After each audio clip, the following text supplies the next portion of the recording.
বলেন, বলতে থাকেন।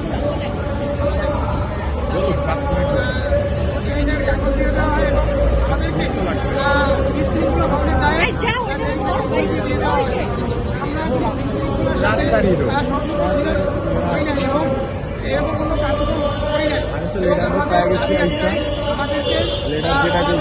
ভিডিও করবো এটা প্রধান উপদেষ্টা আবেদন জানাই আমাদের জন্য আমাদের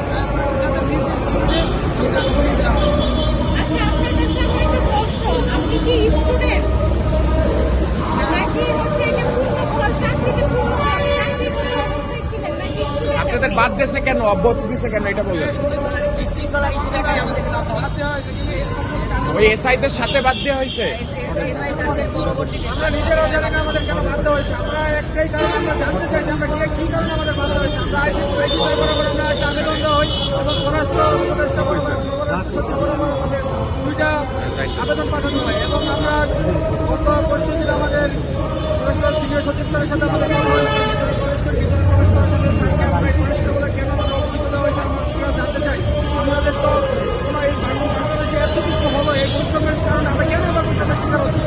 আমরা একটাই কারণ আমরা একটাই সব কিছু করতে চাই। আমরা সকলে যে সরকারি সব একসাথে ট্রেনিং করতে সকলের সাথে পূর্ণবলের দাবিতে এবং পূর্ণবলের দাবিতে সকলের সাথে একসাথে আমরা চাকরিতে জয়েন করার জন্য পূর্ণবলের দাবি জানাই। আমাদের জয়েন করার কথা ছিল 19 তারিখ আমাদের পাসিং পিরিয়ড শেষ হওয়ার কথা ছিল, কিন্তু এই পাসিং পিরিয়ড শেষ হওয়ার পর আমার 10 দিন পরে জয়েন লিভ হয়, মানে 10 দিনের জয়েন লিভের ছুটি হয়, 10 দিন পরে আমরা জয়েন হই। মানে আমরা 1 তারিখে জানুয়ারি 1 তারিখে আমরা জয়েন হওয়ার কথা ছিল। এখন আমরা কর্মস্থলে থাকতাম, রাস্তায় ঘুরে বেড়াচ্ছি।